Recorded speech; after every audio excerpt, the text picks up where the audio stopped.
Great. Thanks a lot. And thanks for the organizers for this event. So I'm Alexis Collant, a postdoc in Vera Pancaldi team. And today I would like to show you why it's important and how to perform a spatial analysis of tumors and how it could help understand tumor progression and maybe a response to and predict response to immunotherapies. So, as you all know, tumors, solid tumors are made of several cell types. So these cell types can be cancer cells, trauma cells, and several kind of immune cells. And all these cells interact with each other, and this makes what we call the tumor microenvironment. And this tumor microenvironment can be anti-tumoral or pro-tumoral. And that's why we use immunotherapies, is to change the cell states and the interactions and shift the tumor microenvironment from a pro-tumoral to an anti-tumoral environment. So what we do in clinics, so you can actually use a standard imaging like H&E imaging, and you can count the number of specific cell types like tumor infiltrating lymphocytes. And when you have a higher number of TILs in, for instance, ovarian cancer, well, it's a good prognosis. You can do the same with another standard imaging that is multiplex immunofluorescence imaging. So when you have 3 or 4 colors to label several membrane proteins. And again, when you have more specific immune cells, it's of better prognosis. However, sometimes it's not enough to simply count cell proportions.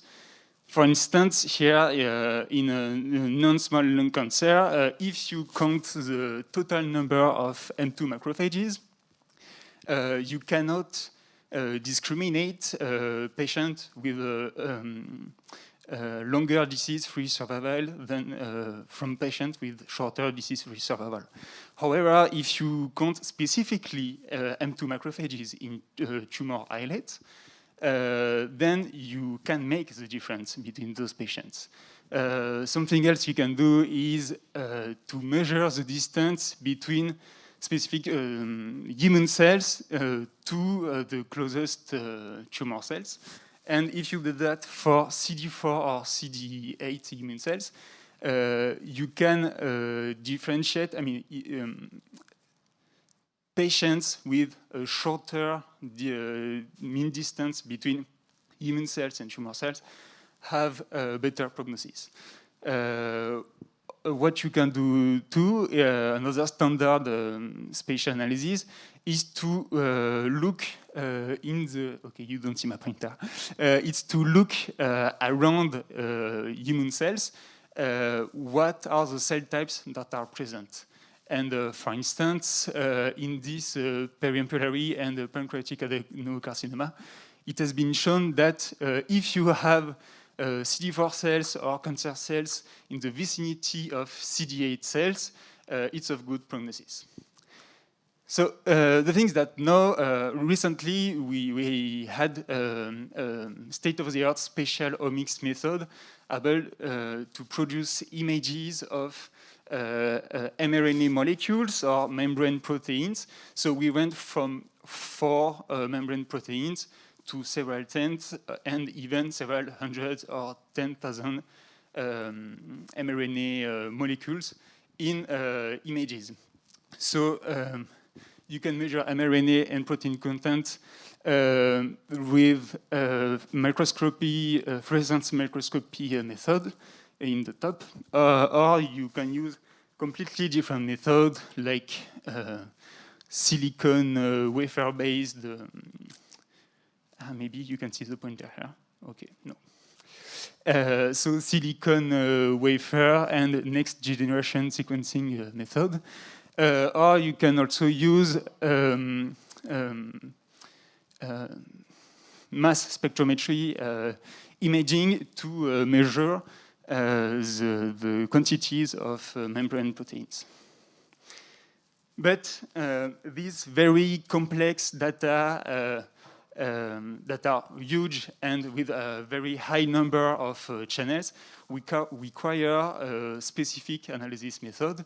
And actually, networks are very instrumental to analyze this data and retrieve biological knowledge. So that's why we have developed TISRAN. So it's a library to reconstruct quite fast and with high accuracy spatial networks. Okay. And so TISRAN accepts several inputs. So you can either have the spatial coordinates of the cells that you have detected, or you can have an image of the cells that you have detected. And it implements several methods in order to create a spatial network that can be then exported to a dedicated network analysis library. So a big advantage of TISRAN over other libraries is that it's very fast. So this is super important for the analysis of whole slide images. So when you take a tissue biopsy and in it, you actually have several thousands of cells. You need something that is fast. So for instance, when you have your multiplex immunofluorescence image, you can extract the nuclide channel. You use your favorite nuclide detection algorithm. And from the nuclei positions, you use a mathematical method to reconstruct the network. So it has, so TISRAN implements several methods to clean the network and reduce the artifacts. And since you have multiple channels to measure the quantities of proteins, you can actually classify these nodes, so these cells, into different cell types. So at the end, you have a spatial network of cells, and you have edges when cells are in contact with each other. So for instance, I have tested this method on a triple negative breast cancer MIBITOF experiment. So have you seen it previously? So it's mass spectrometry-based imaging method. So you have antibodies tagged with isotopes, and with the scanning laser, you will actually evaporate the isotopes, and you can measure a very high number of proteins. And when you use TISRAN, for instance, you can see the spatial network reconstruction, and the colors correspond to the cell types defined by the authors. So once you have this network, what do you do? So first, you can compute what we call the assortativity. Assortativity is a measure of how cells with a given attribute, like cell type, tend to preferentially interact with cells with the same attribute or another attribute. So for instance, on these exemplary networks, on the right, cells of a certain type will interact preferentially with each other. And on the left, cells will tend to interact preferentially with other cell types. But it's, so you have this global measure, and you can also compute the mixing matrix. So it will tell you for each possible pairwise interaction, so CD8 and tumor cells, or CD4 and CD8, what are the level of preferential interactions. But this is sensitive to cell type proportions, so we do randomization, and you have the z-score mixing matrix. And for instance, here you can see that immune cells interact preferentially, I mean, more than expected at random with other immune cells.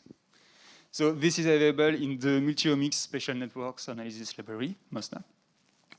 And once you have all these pairwise interactions in the tumor, you can look at them comparing different groups of patients. For instance, if you have the response of patients, but that can be other types of groups, you can compare the preferential cell-cell interactions and to know why these patients respond or not. This assortativity measure is a global measure on your whole tissue. So if you are interested in finding local cellular communities, or if you want to know how spatial factors modulate the expression of genes or the presence of proteins, then you need other methods. And that's why we have developed the neighbors aggregation statistics. So don't be afraid, I will explain that simply. So for each cell, you look at its neighbors. And you take all the protein or gene expression data, and you aggregate it in a single table. So, and from this table, for each gene or protein variable, you will compute, for instance, the mean or the standard deviation. So for each cell, you have the mean or standard deviation of the level of genes or proteins in this neighborhood. So you do that for all the cells in your network, and you have a very big table. So that's why from this very big table, you perform dimensionality reduction, and you can do clustering. So I won't go in details into that, but at the end, what you have is a spatial map of detected areas. So in the middle, you can see the areas that have been detected automatically, and it corresponds somehow to the areas defined by cell types in the spatial network. So once you have these areas, I promise on my PDF it was correct. So once you have these areas, you can actually compare. So these areas, for instance, and these areas, circled by green, because they are all made of immune cells, the blue ones, but they have been identified as different areas. So then you can compare the levels of different markers or the cell type proportions. And you can even do what we call phenotype subtraction to just look at the influence of spatial factor on these labels like protein content or gene expression.